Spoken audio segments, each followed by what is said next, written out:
this is the second foundation session. This session is a response, this kind of session is a response to your request. Every year, at the end of the pre-conference Sunday, we hold a business meeting, and we do ask the membership, what is it of the knowledge and innovation interest group?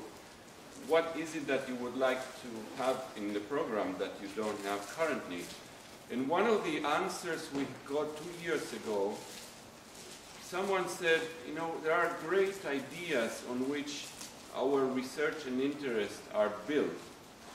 And one of the things we would like to have, Jeannie, is to really get close to the people behind the ideas, so we can get to know the person, we can understand better the life of the idea, the fullness of the intellectual edifice on which we are building. So what we've done here is we brought you close to the person behind the idea, and hopefully after this session you would feel closer to the idea as well. I want to acknowledge the work that Martin and Aline have done preparing this session. This session, as you may have noticed, especially those of you in the interest group, has two parts. So one part is this presentation, the conversation first. But the second one is the interaction with the audience, and they have collected questions from the audience, and they're going to use that to moderate the question and answer part. So you're here to hear them and to hear Rob. So without further ado, thank you very much for being here. The floor is yours. Thank you, Gabriel. Okay. First of all, thanks all of you for being here this morning. Very early, I know. So great that you all came here. We have a pleasure here that Rob Grant is here with us to discuss his view on the knowledge-based view of the firm. It was very interesting to look into it, and we're very happy to have you here with us, Rob. Thank you. So before we continue, we have a quick look at Rob's life. And Rob's life starts with, even though he's currently at Bocconi University, actually his background, as we found out, is very international. So he received his education in the UK, and then he held many positions in Europe and North America. He had a number of major academic publications. The major ones focus on the resource-based view of the firm and the knowledge-based view of the firm. And today we will be focusing on the latest two publications, which are about the knowledge-based view of the firm, because they received the most citations. A really impressive number, to be honest. To structure this in a nice way, we will first look at the past, so what is the origin of the knowledge-based view of the firm. Then we go to the present, so what is the current position and what are the relations to other theories. And then we talk about the future, research and practice. At each part, we have grouped the questions that you submitted before the session together, that we will discuss with Rob Grant. And if you have any other questions, please raise your hand, and we can have a nice discussion here. The aim of this session is to be quite informal, so please don't hesitate to interrupt us and to participate actively in this session. Well, first, what is the definition of the knowledge-based view? And we went back to the original article, which says the idea that the primary role of the firm and the essence of organizational capability is the integration of individual specialized knowledge. And now the question that we got from the audience for Rob is, do you still agree with this definition? Well, more or less. I think in a way it's a little bit too narrow. I mean, it focuses very much on integration, whereas of knowledge, where is the firm also is a context within which knowledge is created as well. I guess I find it's a bit of a difficulty of actually coming to any definition, because this is a view. So I would say that this is a pre-theory. It is it's much more a perspective on the firm. So I think actually drawing any boundaries around it is kind of quite a difficult thing to do. But I think I would probably change that somewhat and say that it was much more a perspective on the firm which focuses upon the role of knowledge within the firm. I think that would be I think both broader and a bit more concise. And we already have one question from the audience there. Yeah, I mean, I've been doing a lot of practical research relating to how these type of networks emerge, Yeah. especially ecosystems, Yeah. which are then kind of a focal company as the one which is organizing resources. Yeah. And to me, this is actually showing why we don't have so much focus on the individual firm anymore, because the ecosystem is actually the way today, with increased accessibility and reduced cost of transactions and so on, the unit of analysis has expanded from the individual firm to become more focused on the network. Okay, so let's amend this. This is no longer a knowledge-based view of the firm. This is a knowledge-based view of economic organization. I totally agree. Okay, all right. I'd be happy to go along with that. No, that's a good observation. Can you hear me? Yes. I'm Charlotte Glaser from the Stockholm School of Economics. And to me, I think I would have a different definition. I would base it on the most referred version of the knowledge-based view of the firm, that is Kugut-Sander. Mm-hmm. And then it recites three important things in that definition. It's knowledge, and it's innovation, and the combinatory capabilities of the individual and the firm to combine those two. Okay. So tradition and development. But knowing is what is ongoing firm, and innovation is what may be new in the firm or elsewhere in the industry. Mm-hmm. And it's important to recite with human beings. And that's fuzzy. So I think that's important to say where these things sit within the individual or in the firm, industry, both, or three. Okay. Okay, so in your opinion, you would say the addition be a broader context for the definition? Yeah, I think so. I like that notion that maybe the firm is a little bit narrow here. Okay. And then we went to the past of the knowledge-based view, and we simply looked at the impact of the two publications. And to be honest, it's very impressive. So what we did is we counted the number of citations, and you see that from 1998 it continues to rise. In 2010 it reached its peak, but it might even go higher this year, because if you look at the number of citations in 2012, it's already pretty high. Have you ever expected that these two articles would be so widely cited? No. So it came as a full surprise there. Okay, that's interesting. Okay, and so it doesn't seem like the end is even in sight, that it will continue to be cited a lot more over the future. There's a lot of inertia in these things. You know, there's a lot of inertia, particularly in citation practices. So, I mean, you know, as we all, you know, we cite stuff because we see that as part of the stream on which we're building, although, you know, it doesn't necessarily mean that we're drawing anything from those citations. Okay, and so we also did this, we analyzed the articles based on the articles that you cite. And what we have here is a graph which shows the articles, the more common articles that you cite, and how they're related to one another. Okay. So what we have here is the publications, and then to what extent they also cite these publications, so it gives a kind of a network feeling to it. Yeah, yeah. And so if you actually try to cluster them, because this is a very nice image, but it doesn't show the full image. Yeah. So if you look at, there's a part about organizational complexity, there's a part about behavioral theory of the firm, there's a large part about theory of economic organization, the resource-based view of the firm is coming back, innovation studies, industrial organization, and then later knowledge management. Yeah.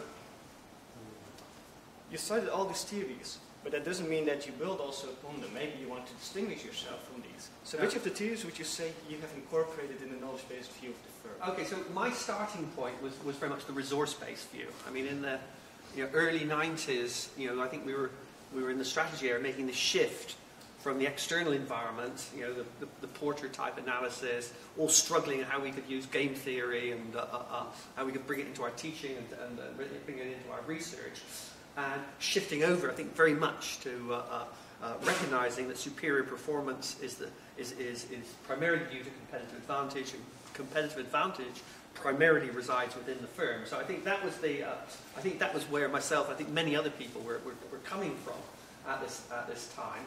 And but then I think what we also had was this, on the reaction side, there was this feeling that, particularly for those of us who come from economics, of feeling very dissatisfied with the microeconomic theory of the firm, particularly that which had come from the Coasian tradition and transaction costs, agency theory, and so on. The feeling that this was not providing us with what we needed in order to build strategy upon. So I think that was the, I think that was one of the feelings that I think a number of us had at that time. And so I think that we were looking for something else. And I think out of some of the work on innovation, on knowledge, on information, being able to see that there was this commonality there, particularly when we looked at some of the epistemological work on the role of tacit knowledge. So I think, and I think that was that seeing that opportunity. And I think the key spark for me, I think, was this was the Demsetz article, the Theory of the Firm Revisited. Which there's a lot of stuff in that, but there's one, and it's like several paragraphs where Demsetz talks about the efficiency of markets is when the knowledge which is embodied in the product is not required for the use of the product. And I thought, and talk about vertical markets. And I think that was a real, I think with everything we do, there's certain things that trigger light coming on. And I thought, well, this is the first clear articulation I've seen of principles of the boundaries of the firm, which is not dependent upon transaction costs. And I think that was what I think, and I think several other people I think have influenced by that idea of Demsetz. And I think that really I think sort of got me going on saying, okay, so building on the resource-based view, building on the stuff that's been written on knowledge, maybe we can write something that's fairly sort of simple about a basis for the existence of the firm, which is not dependent upon transaction costs, to articulate something about the boundaries of the firm, but also tell us something about the internal organization of the firm, about the relationship between one firm and another firm that you alluded to in your comments, and also I think back to what you were saying about the Kogut and Zander had written about these higher level organizing principles. I think was the term that they used, and actually had to be a little bit more specific about what was going on here, because I think a lot of the problem with the knowledge-based stuff that was written, a hell of a lot of it was pretty abstract. A lot of it was deeply based upon philosophical tradition that we see in epistemology, and I think that's I think where I saw, well, this is all too complicated. I think we can do something that's relatively simple here. So that was the long answer. But this is very clear. So basically, you took all the theories, you took the good parts that you thought were connected, and that's how the knowledge-based view came around. Yeah, so I mean, basically, I mean, all this is sort of like, this is, what I'm doing here is integrating a number of ideas that were around at the time, and I think presenting it in a fairly simple and clear way.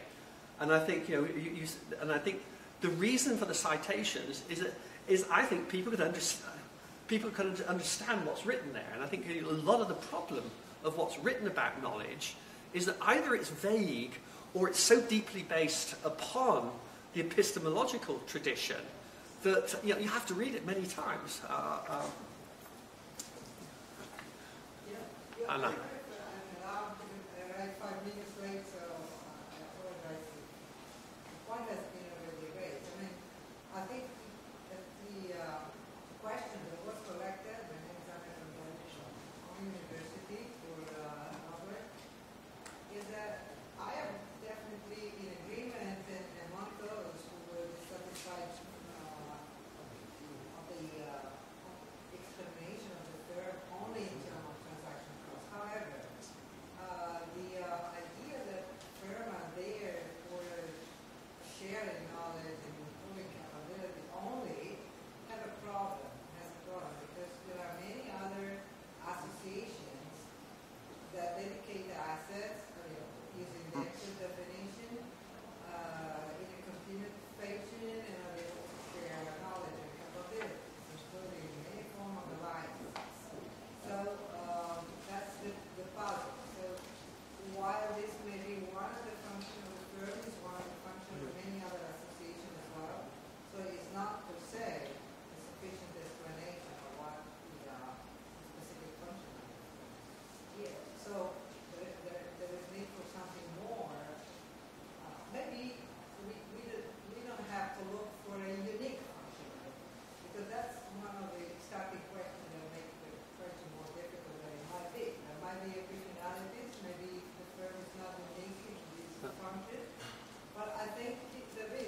Well, I think as in all theory, there's a trade-off between the simplicity and capacity from that simplicity to make to readily come up with predictions and the reality of the theory. And clearly, all theories of the firm which are based upon a simple concept like transaction costs or knowledge, are going to be limited. But I guess my preference has always been for having theories that are simple rather than complex, even if they do not accurately reflect the reality on the basis of just simple usefulness.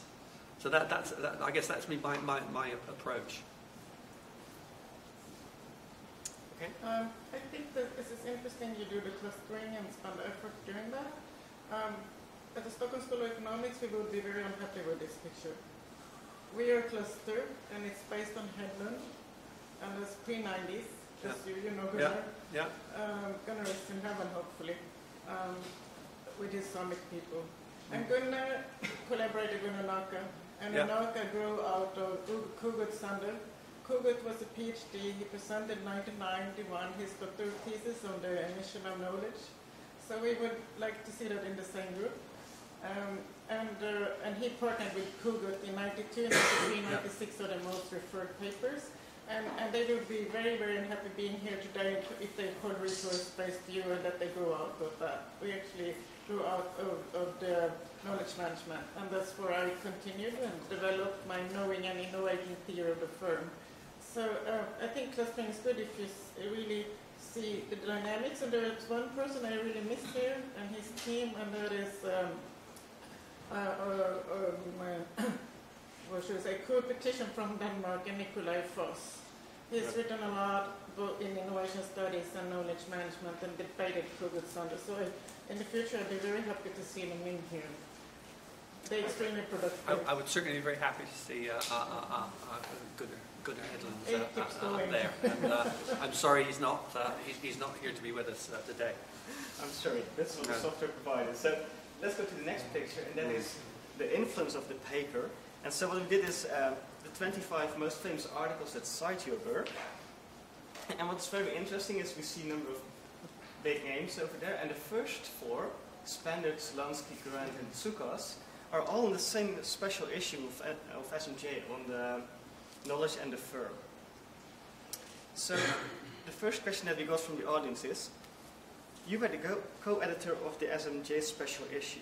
What has been the impact of that special issue? And do you think it would still be possible to publish such a special issue on the KBV nowadays? Well, the first reason why you can't publish it now is that no journal would ever give us the freedom that myself and JC Spender had in terms of managing and selecting. I mean, basically, we more or less were the reviewers and editors for that. The whole thing was done in a very short time. That we've been talking to Dan Schendel for a while about having a special issue, and then all of a sudden there was one that had been arranged and was basically was cancelled, and so this slot came up, and there was a very short piece of time for putting this together. And one of the consequences of that is we had a lot of freedom, and I think that freedom actually allowed us to avoid all the kinds of problems that you have with academic publishing now. Papers going to reviewers who don't appreciate what the paper is about, and that whole process. If you start off with a paper which is fairly clear and integrated, but by the time it comes out of the reviewing process, it's had to incorporate so many different views that it loses its coherence. So I think that this special issue that I was sort of checking, I think it is the most cited issue of any SMJ issue. So I think that so where am I going on this? So I think that the actual process is going to be will be different now, and I think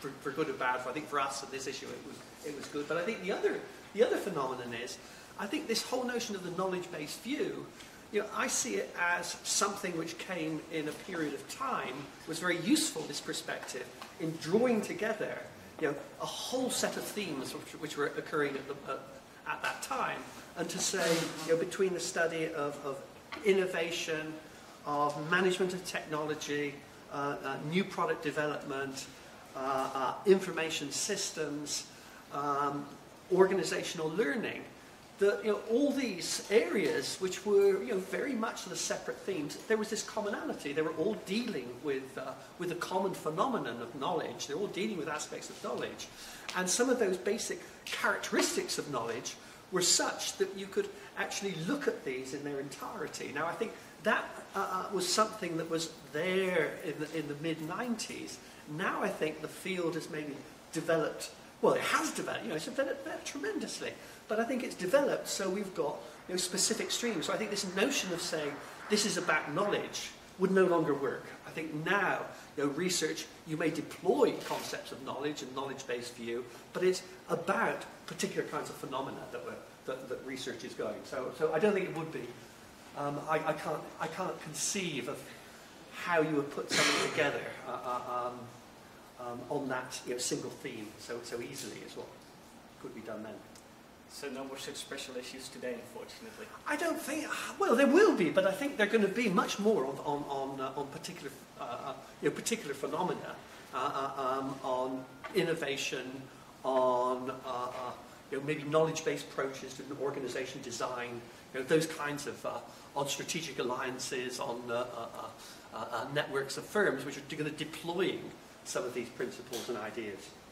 Okay, and then the next question that we got is, your article is not the only article in that special issue of SMJ. There were also articles by Gabriel Szulanski and Sukas. So in what sense are they similar and in what sense are they different? Well, I think the Spender and Sukas articles, they I think are very much related to the epistemological tradition. These are looking about what is the nature of knowledge, what is the nature of knowledge as socially embedded phenomena, what is the role of the firm as social organizations. So I think these are dealing with these quite very extremely difficult questions about what is knowledge, what does it mean to know. So I think those are on that one particular side. My paper is very much looking at saying, well, how can we create the basis for a theory of the firm using concepts of knowledge. And Gabriel's paper, which actually I think was probably the best paper of that issue, I think was really I see this as a real breakthrough paper and a sort of, I think, a model for research that can be done in strategic management today. It was taking a managerial phenomenon which was extremely important. How do you transfer best practices within the firm?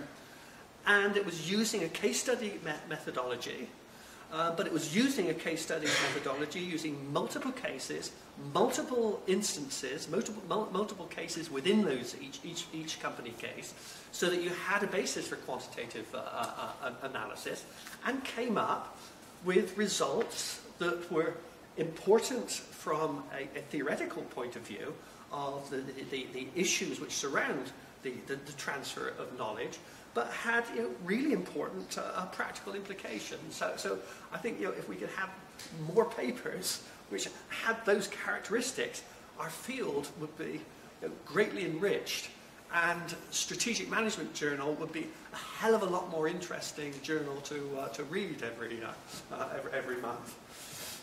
Okay. Well, thanks for all the answers. Yeah. I think you're addressing something important, but you really don't see something very important you put in a definition for a special issue. So if you go down back to your first slide, can you do that? I think you have a whole topic for a brand new theme issue. And what Kuget, Sander, and doesn't address, and what Nikolai strongly disagree with, is what you have in here. And it's the second part of your sentence. The integration of individual specialized knowledge, and you add individuals. And that's what we don't see in all the theories, and what makes the human being act of knowledge and innovation, and how is it realized in firms. And the institutional setting, I only heard a brief discussion at the Schumpeter conference in '96 by Prague. He was asked to give an institutional discussion, and then he wrote a little bit in a later book, Institutions and Options or something. So I think if you start a new specialist and go back and say, you know, how does this happen, individual and the community where it happens, the association, the firm, it could be very interesting. Okay. It makes a big difference what you're saying. Okay, so now we discussed the past, the impact of the article, the sources that were used, the ideas where it came from, and the impact that it had on the future, on the subsequent articles. And now Aline is going to talk about where do we stand at the moment with the knowledge-based view.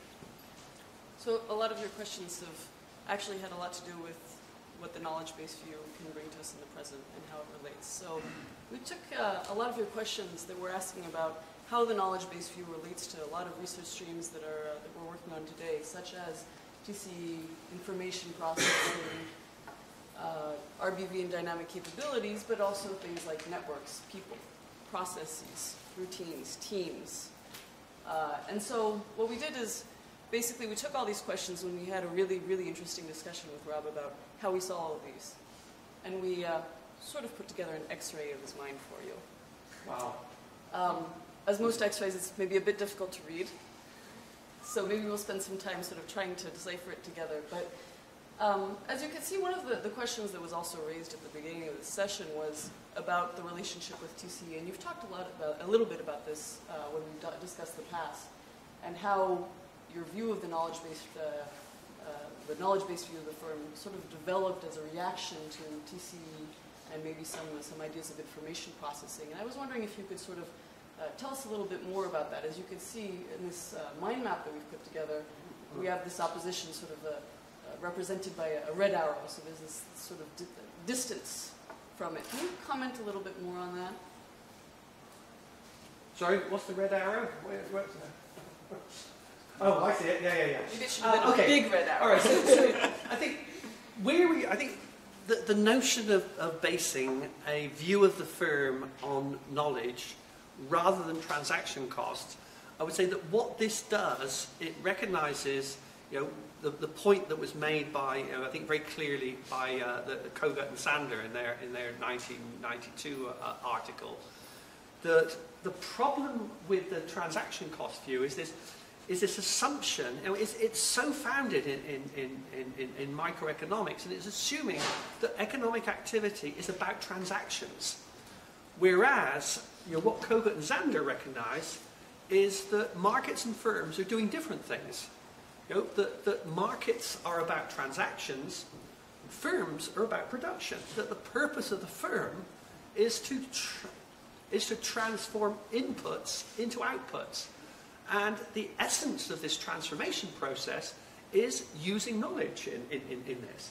So that I think, you know, what we've got here then is the basis of a theory of the firm, which then allows us to use that notion and to say, okay, now we've got a better basis for actually understanding what's going on in the firm and relating to issues like the organization design, competitive advantage, strategy formulation. So that I think is is what distinguishes and makes this approach to the firm a more productive one.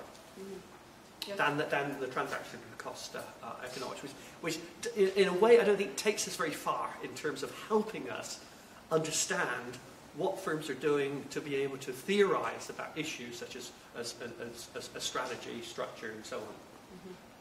Yeah, you had a fairly strong point as well in our discussions, which was, you know, sort of distancing the knowledge-based view as well from information processing. And it's sort of in the same vein as what you're saying now about transactions and markets. You made this distinction between processing information and actually creating knowledge, and all the different units of analysis within that can be found. Yeah, so you know, the information approach, you know, I think is very much based upon you know, notions of explicit knowledge, that knowledge can be can be transmitted in terms of information. The key really to the knowledge-based view is recognizing that the most valuable knowledge is tacit knowledge, and this is what creates this. The reason why we need to have firms. Information processing can take place incredibly efficiently across markets. But where you have deeply embedded knowledge, deeply embedded in individuals, this is where the social context of the firm, where administrative mechanisms, and all these phenomena, routines, directives, authority, this is that can allow the firm, it gives its efficiency and meaning in terms of engaging in productive tasks. Mm-hmm. Yeah, and I think where has been a key point in terms of our discussions, because a lot of the questions you asked were about how does the knowledge-based view relate to all the work that we've been doing on, say, alliances, on processing. You've asked questions about how this relates to individuals. There are questions about teams, networks. And so we sort of, when we put together this X-ray and thought about everything you told us, what you seemed to be saying was that, in a way, these were all units within which we could find knowledge being developed, being shared, being transmitted, being created. And so what it seemed like you were telling us was that all these units of knowledge were what we should be looking at in terms of trying to understand what kinds of organizational design principles should be created for understanding how knowledge is developed and shared. Can you comment that a little bit? Yeah. So I think that special issue was putting together, I think, this view that knowledge is something that we can build on in terms of viewing the firm, viewing alliances, viewing innovation, a lot of those things. Now I feel the key is to look at real phenomena of particular organizational forms. The firm and its boundaries, I guess, is one aspect. Looking within the firm to look at the role of teams. What is it that makes, what kinds of production processes are teams, and what kinds of structures of teams are valuable in terms of being the productive activities that they're fulfilling. The whole structure of firms, the design of firms, the nature of hierarchy. I think what the knowledge-based view allows is a very different view on this. And I think I think if we take all those things in organization theory, Lawrence and Lors and their differentiation and integration, the nature of hierarchy. I think what we have with the knowledge-based view is a much different understanding of that, and in particular, one which looks much less at issues of the role of authority in terms of achieving cooperation, and much more to the massively neglected side of organization theory and organization design, that of coordination. And and I think what the knowledge-based view has allowed is to pick up where Thompson left off in 1968 or whenever he wrote his book, and actually start addressing those issues of coordination within firms, which are, I think, much more important and interesting than the ones that have dominated both economics, which is about, they focus upon cooperation and the role of agency and so on, and the same with the with traditional sociology-based organization theory, which has looked at issues of goal alignment and some of those phenomena. So I think that the real value, of the knowledge-based approach is that I think it's kind of allowed organization theory to get back on track and to deal with really useful concepts, such as the role of modularity within firms, and so a very different, I think, sort of notion of the role of hierarchy within organizations, to be able to address issues about what's the degree of loose coupling within organizations, where do you need tight integration, and where can you have modularity with standard interfaces. Some of these are key, shall we say, key issues of organisation design.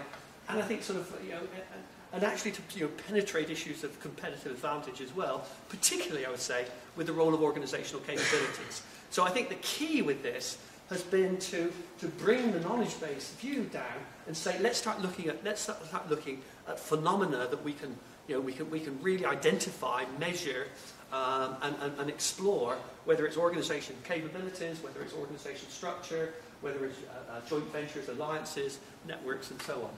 Yeah, we've tried to depict sort of this real close link between issues of organizational design in particular and really real-world applications of these, and the managerial implications as well, which are strong. I think I saw a few questions about the links, some of these links we've drawn here. You had a question? Or maybe someone else before me. Does anybody else have a question about this? I have. I have a question, I have a statement. My question is this narrowly red arrow, what does that mean?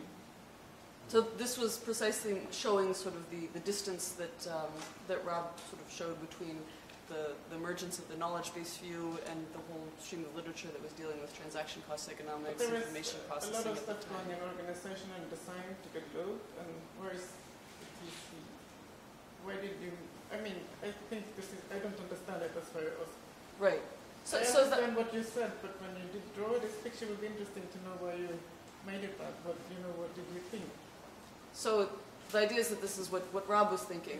So maybe he'll be. I think it's about the distinction. I think it's talking about the distinction between those two. The big arrow going to the globe and the red one sort of going to. If you meant what you explained to us, or was there any more, any other interesting thought behind it? Not really. No, I don't think so. So it was intriguing. I think you're looking for more than's there, actually. Yeah, because it's actually there are a number of Nobel Prizes lying behind what you said to stress how important this is with the firm. And you had Herbert Simon, and he trained, of course, March, and these people in the 60s at Carnegie Mellon. That's where Oliver Williamson happened to be, and he got a Nobel Prize, and he discussed this in Stockholm when he got that 3 years ago. And the tutor of Udo Sander at Berkeley was Oliver Williamson, and they broke. So this is the breach being depicted actually by a PhD and a professor at Berkeley. And Oliver Williamson, when he got a Nobel Prize, Udo was very nervous because he's in the Royal Academy of Science in Sweden. But Williamson said in his laureate speech that he needed to criticize himself, and in that way he acknowledged what you've been doing in the knowledge-based view of the firm, and he said we had minusculous views over the firm is. And we really need to size up to what a real-world idea of a firm is. And he said that 3 years ago. So there should be plenty of work to do in a special issue. Okay. So Rob, would you say that knowledge-based view of the firm is complementary with transaction cost economics, or is it an alternative? I would say that, in terms of predictions, mostly, it would be difficult to distinguish them on a predictive basis. So I would say that it's mainly, I think, well, I think it's both. It's both a substitute and complementary relationship.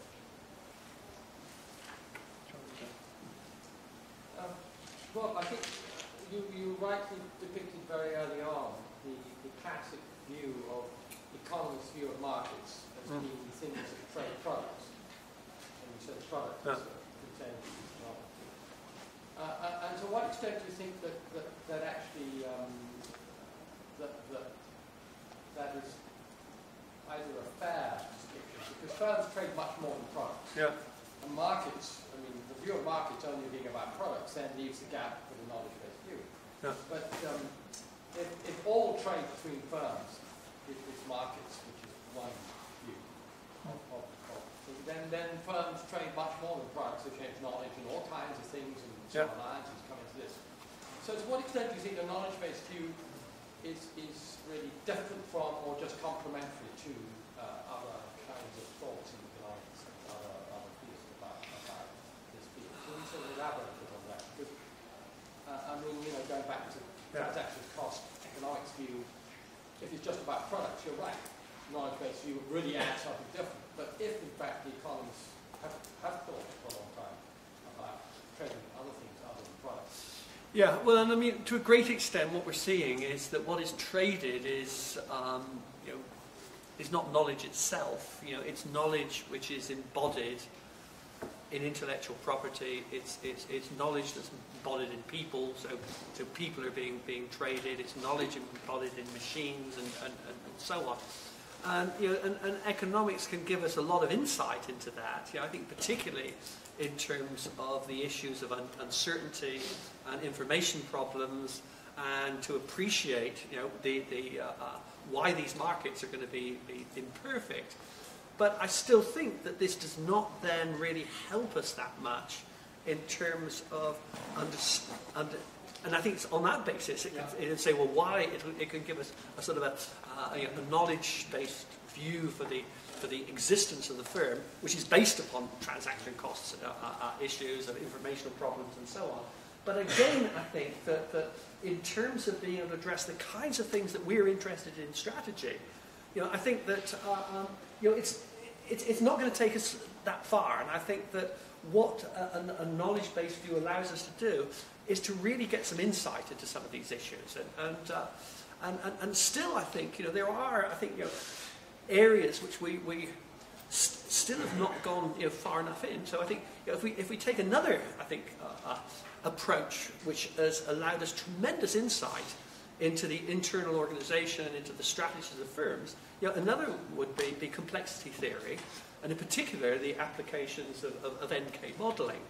Well, again, I think, you know, that is taking quite a different approach to the knowledge-based view. It's saying that what firms are about is not so much this process of integrating knowledge for production purposes. It's all about search. It's very heavily based, and I think, again, back to the Carnegie School, you know, this role of search processes is the way that the firm is conceptualized, and this view of the firm in its fitness landscape, of searching for fitness peaks. You know, it's a somewhat different view of what firms are about.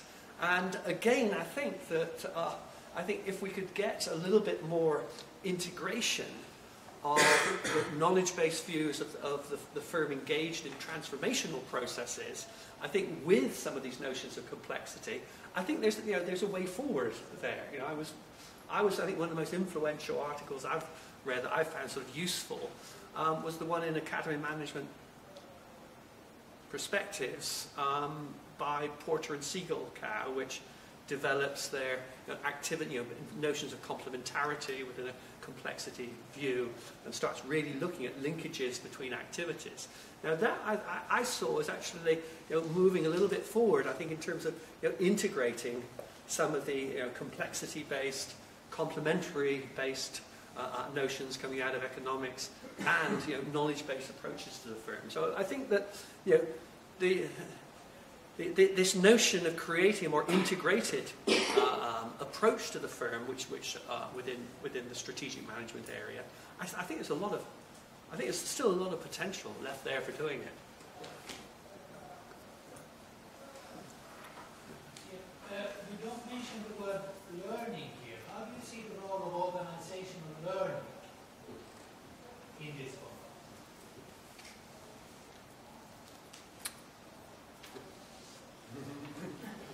Does that have anything to do with fitness landscapes? Self-knowledge is underlying or learning? I don't know. I feel that organizational learning, I think, has been too much, it seems to me to have been too much identified with, or is seen as an analogy to individual learning. And I think, you know, ideas of double loop learning and so on, it's seeing it as similar things. Whereas I think the interesting thing about organizational learning is, you know, what does this mean for the kinds of processes that are going on here? So I would say that, you know, that what I think a focus upon capabilities and what underlies those capabilities whether we call them routines or whether we call them processes. I think I prefer processes because it's something that we can identify and map within organizations. I would say that this is where you're going to see organizational learning occurring, and seeing the nature of well, how do you accelerate this? What is the roles of experimentation? What is the roles of best practice transfer, and so on? I think you stressed that very nicely in the beginning of your speech. You said it's a epistemological issue here. We have to be a little bit philosophical when we discuss a theory. And knowing is an ongoing thing, and it may not be there without learning. So learning is part of the process and preconceived, but it's not. Learning is not enough to make knowledge and to make knowledge travel. You may debate that or argue and say there are different relations, but you have to have a clear epistemological understanding of your theory or review, and I think that's what you said initially. So the learning theories are important on Syed March in the tradition also of Herbert Scheumann. But I think when you look at the reviews being done in the 2000, they just sort of say, well, this work is important, but it's the next step to discuss the knowledge issues of the firm. Yeah, I go back to but I think on this learning, I think I got an uneasy feeling, because I feel a lot of the learning stuff, it seems to be there seems to be an underlying ideology that learning is a good thing, whereas learning is an extremely expensive thing, particularly for individuals. So I think one of the keys here is I think these sort of notions of efficiency. How can you develop organizational capability in an efficient way that avoids all this sort of ideology that individuals need to share knowledge all the time. Most organizations, knowledge sharing is going on all the time, but most of it is dysfunctional stuff like gossip or complaining about the administration, things like that. So I think the key, again, is focusing this, and I think again the need for empirical studies. I would say some of the work on I think of the papers by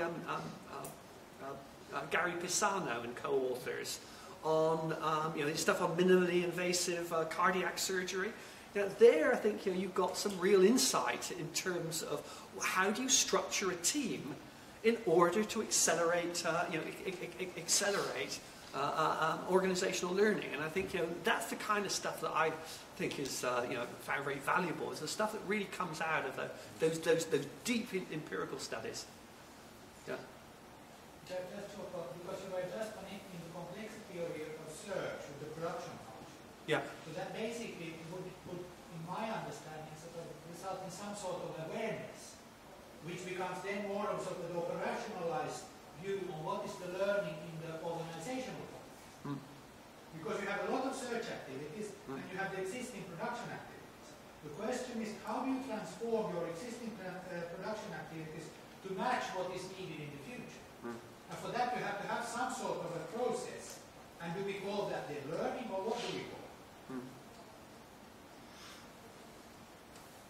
Well, I don't know. The piece that we wrote about knowledge access is maybe an answer to that question. And the point about the knowledge access thing was that the organization doesn't have to learn in order to transform inputs into outputs. You can borrow knowledge from someone else.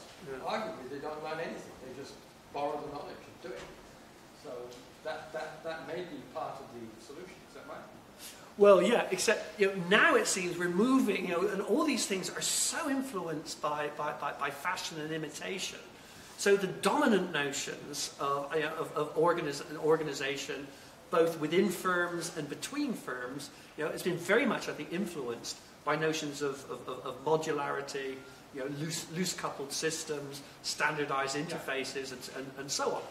And this has been consistent with the whole outsourcing and development of interfirm networks and so on. Well, now it seems we're going into reverse, and it seems to be driven very much by the fact that the market value of Apple is now I don't know, equivalent to the GDP of the European Union or something like this. And so, now, we're all saying, it's integration that's the key, and integration between hardware and software, and that's the bandwagon that firms are leaping on now. So I think that the trend is going, I think, much more maybe back into organizational learning in terms of encompassing this this vast array of knowledge and finding internal systems that can have that remarkable scope to be able to integrate across such a wide array of different types of specialized knowledge, and certainly that's something we don't know really much about. It seems from most of the sort of knowledge-based principles that there ought to be limits on the capacity of firms to be able to integrate across massive arrays of different knowledge of very different types. So I think there's certainly a lot to be done on that, uncovered on that internal side of integration within firms. I think sometimes we forget that the biggest knowledge advantage is actually how to be industry. It's a bigger idiosyncratic knowledge advantage between industries, how to make cars and airplanes than making airplanes or cars within a particular industry. And it's so obvious we tend to forget that. And of course the industry is where you can structure your value chain. And what you just said would be my definition of the firm. Where does it end and where does it start from a knowledge-based view of the perspective? It's where you can't extend your knowledge to make a profit anymore. That's the demarcation lines of the firm, but it will also be the demarcation line of the industry, because at a certain point you can't make the car fly. Yeah, well, I think one of the implications of a knowledge-based approach is you should define knowledge you should define industries on the basis of knowledge, and I think that what we're seeing then, of course, is that industry boundaries then start becoming very fluid as the knowledge basis of industries changes, and firms may make really sort of fundamental errors. I think one of the fundamental errors of Kodak was actually believing that there was some kind of industry, some digital imaging industry, whereas there isn't. This is just part of information processing, hardware, software, and so on. That images are no different from any other kind of, fundamentally, or no different from any other kind of digital representation of communication, whether it's images, speech, data, whatever. So I think once we start getting using a knowledge-based approach, I think we probably want to start thinking about redrawing industries, or we could use this as a very different way of classifying industries than either on the basis of demand-supply substitution, which is the economic approach, or what the approaches that we see in the standard industrial classifications. Can you elaborate a little bit on what you just said about Kodak and the mistake you believe it made in terms of digital imaging, what it might have done in a different way and perhaps not had this outcome? Well, I guess, the remarkable thing about Kodak was it saw the disruptive technology and its implications incredibly early. Yeah, it avoided nearly all the errors that Clay Christensen has talked about, and was a pioneer of digital imaging. Right. But where they were caught, I think, within their cognitive framework, was believing that there was some. It wasn't a photographic. It wasn't being a photographic industry. It was an imaging. There would still be an imaging kind of industry somehow, but once we move to taking digital images with sensors, we don't need cameras so much, as devices anymore. We don't need specialized printers, if we want the image printed. Basically, we're into monitors, we're into software, we're into algorithms for data compression and so on. There is no digital imaging industry, or if there is, it's already been dominated by Microsoft, Adobe, Canon, Hewlett-Packard, and so on. In some of our discussions about learning, the word capabilities came up a number of times. And one reason this was interesting is that a number of the questions that we got from the audience related to this relationship between RBV, dynamic capabilities, and the knowledge-based view. And a lot of questions were about how they overlap. And for some people, there was a question of whether knowledge was a specific type of resource. And for some other people, it was sort of the other way around. And so the questions we had were, where are the overlaps? And where are they distinct? Okay, so at one level, knowledge is it's probably the most important resource of the firm, and particularly interesting because of its strategic characteristics. So to that extent, it's a subset. On the other hand, I think in terms of what are these approaches trying to do, the resource-based view, I think, is very much a broadened view of the asset base of the firm, which is then trying to say what are the assets that are going to offer competitive advantage. So the sense in which the knowledge-based view, I think, is broader is that it's giving us insight into what goes on in terms of actually putting resources together. So the overlap, I think, comes with the concept of organizational capability. So I think that what organizational capability allows, although it is it's a latent variable, it's an unobservable construct, but what it does allow, I think, is to be able to, in effect, I think the organizational capability is the manifestation of the knowledge of the firm. It's the capacity of the firm to undertake functions, tasks, and so on. So I think by focusing upon organizational capability, what this, I think, allows us to do is to see, well, what is it that knowledge is doing, and I think allows us to have something a bit more tangible to base our empirical work on than simply talking about what is the knowledge of the firm, which is which is impossible to either define, measure, or classify. I think we made it a bit too complicated by this capability research stream, because it already resides in Goossen and others' definition of the knowledge-based view of the firm. Is the combinatory capability of the assets we have or may acquire or develop. So the combinatory capability is the essence of any dynamic capability that we may specify. So I think I suggested that this David Thies and Bruce and Udo team up and figure out how to organize the dialogue with the same type of terms, or at least explain each other. It's just overlapping. Sure, but the problem remains.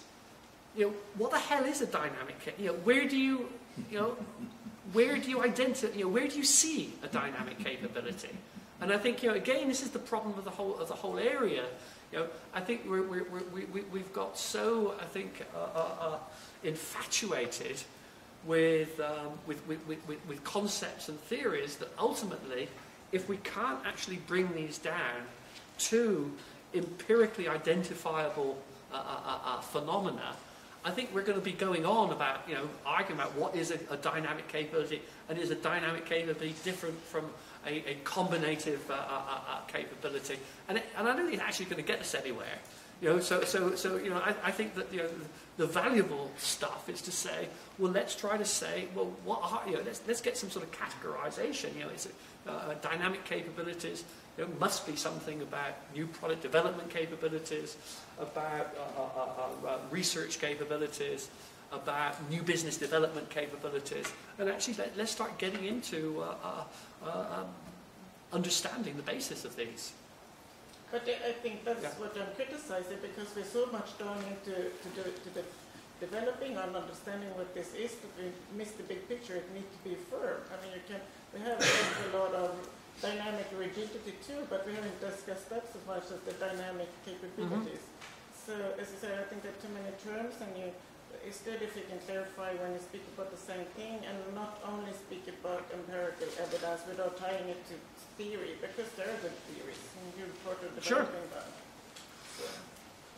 I think some of what this discussion is bringing up is that there are a lot of really interesting new directions that we can take this, and in terms of overlaps, relationships with other types of literatures, there's a lot of questions that are interesting for the future, but given what we've talked about and sort of this expansiveness that we've got into, one question that was a bit provocative, but was, can we still talk about the knowledge-based view as such? And in particular, when we discussed this, some of the things we were saying was that, that we might not be able to talk about a knowledge-based view as such, but about all the different streams that it's gone into.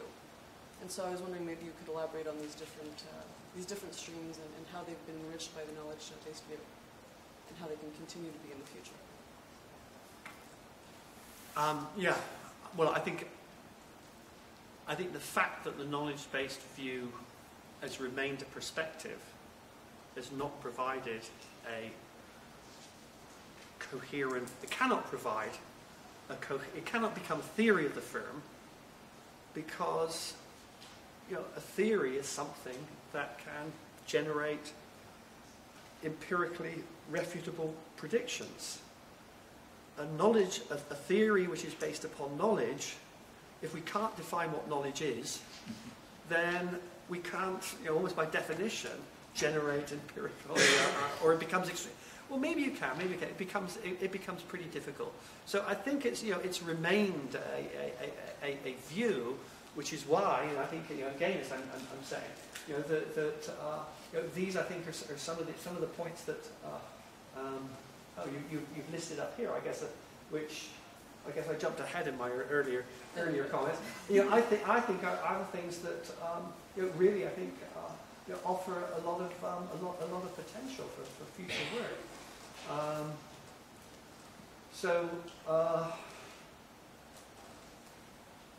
think, well, not new direction, but old direction. I think the whole area of organizational capability is, I think, one where the knowledge-based view, I think, is it's inherent within that phenomena, where I think there is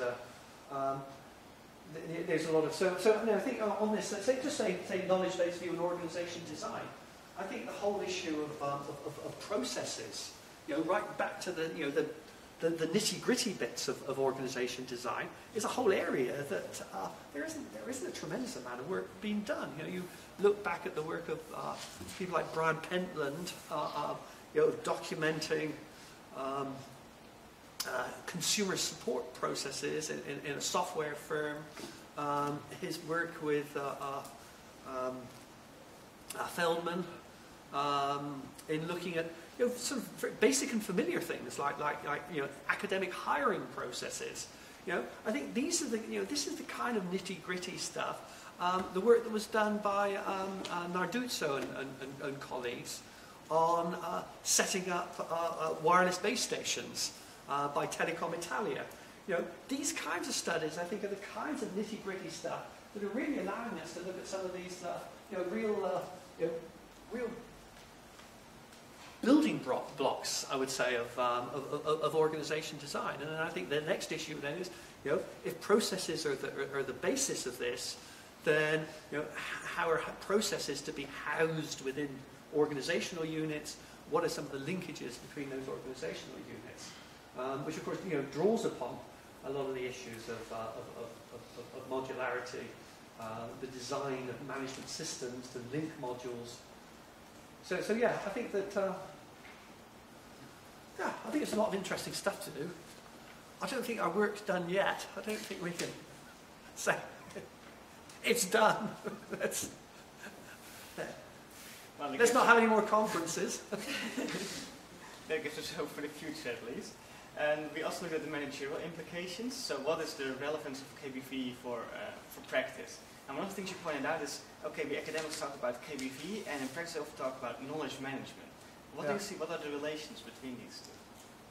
Well, to some extent, I think that maybe they've sort of grown somewhat apart. In that, I think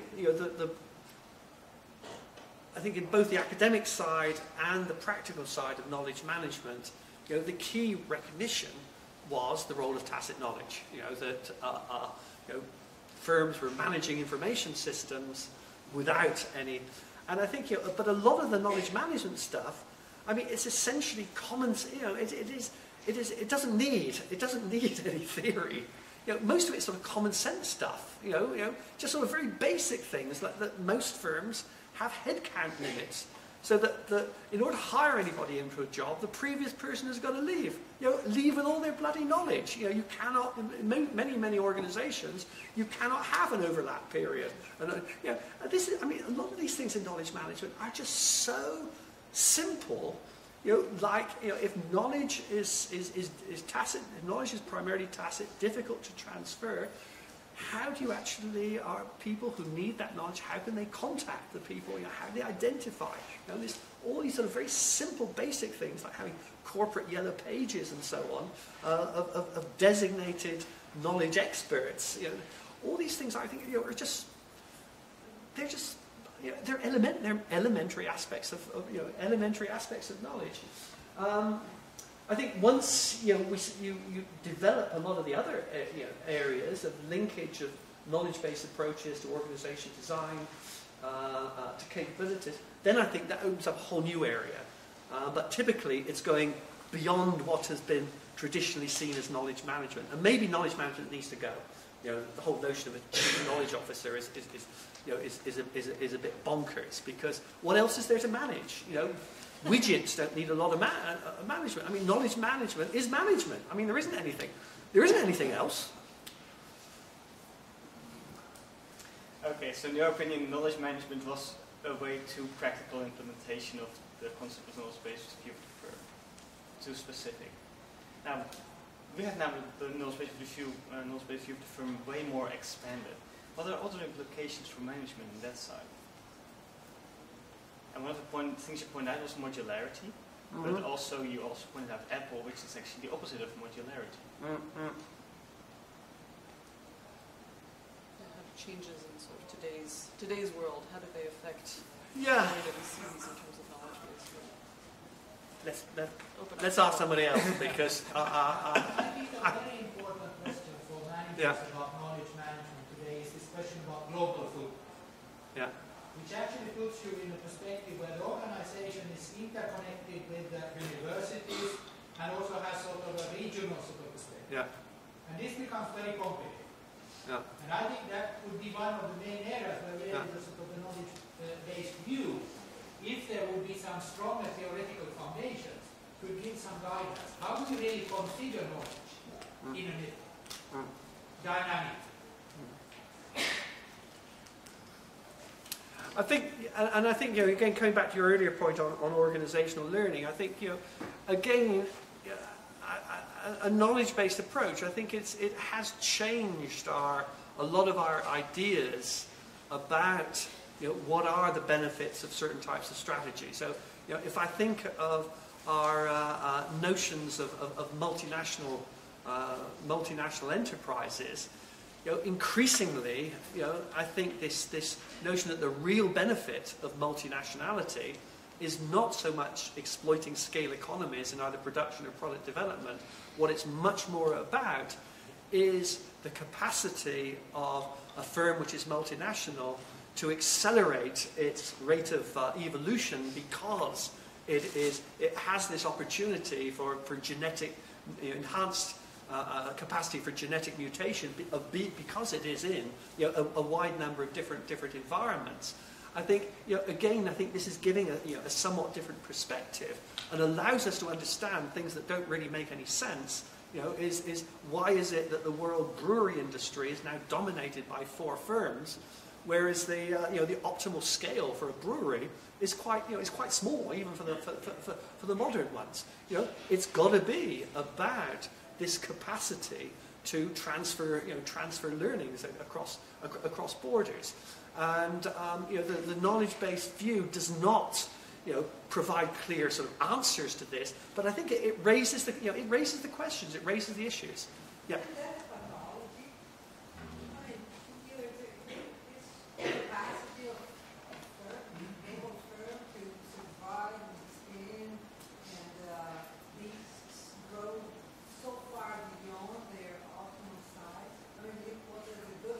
a big pathology.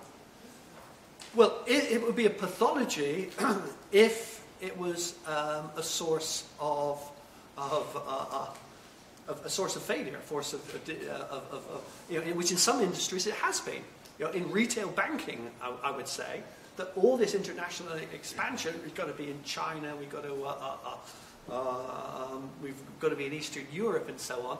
I think because the firms did not develop the capacity to actually implement and share knowledge, transfer best practices, and then for most of them, maybe HSBC, maybe Banco Santander are exceptions to this. It has been a pathology. But if you look at an industry which, I always say, well, if you're looking for a simple industry to get into, cement, cement is low value. It only makes sense to be a local producer of this, and say, well, hang on, now the world is dominated by 4 major cement producers. Where the hell are the benefits of cross-border integration? Then I think this is opening a whole area in terms of understanding how these firms have achieved this. Well, I mean, the cases on Cemex, I think, look into this in terms of transfer of superior processes. The same with SAB Miller and its breweries. It has a team that goes round on production, on brand positioning, and basically, the firm is acting as an internal knowledge market to a great extent. So I think that I think this has allowed us to actually be able to help firms to uncover where a lot of these benefits may lie. In your view, what might Kodak have done? If we accept that you must have held shares in Kodak. No, I had a good friend that worked for him, okay. And that's why. Going into printers and cameras was a bad idea. Should they have gone into telephones with photographic imaging? I mean, what could they have done? You think? Well, the capacity. I think one of the things we know about capabilities is that they're fundamentally rooted in values, in behavioral norms, in cognitive frameworks and so on. They should have stuck with chemicals. Eastman Chemical is still a successful company. They sold off. They should have applied their chemical, their knowledge of and their polymer knowledge. Sure. To, I don't know, cosmetics, things like this. So I think that sticking to their capabilities would have been a much better way. And if they were going to go into digital imaging, I think stick with the industries where they could use their existing resort. Stick with governmental applications, the commercial side. I mean, on like magazine printing, that's still a massive market. But I think this focus upon the consumer was I think that really took them into an area where one, there's no real distinct digital imaging market, and one which is so violently competitive. Right. They're competing with firms that are giving stuff away. We're running out of time here, so unfortunately we have to round it. First of all, I would say a big thanks to Professor Brand that he is here to present his view on the knowledge-based view to us. All right, thank you very much. Thank you. And second of all, a big applause to you. First of all, thanks for submitting the questions in advance. And second of all, thanks for showing up. We were discussing how many people will there be. It's Sunday, 8 o'clock, maybe 10, maybe. But it turns out to be a wonderful audience that actively participates. Thanks to you all. And thanks also Gabriel. to Gabriel.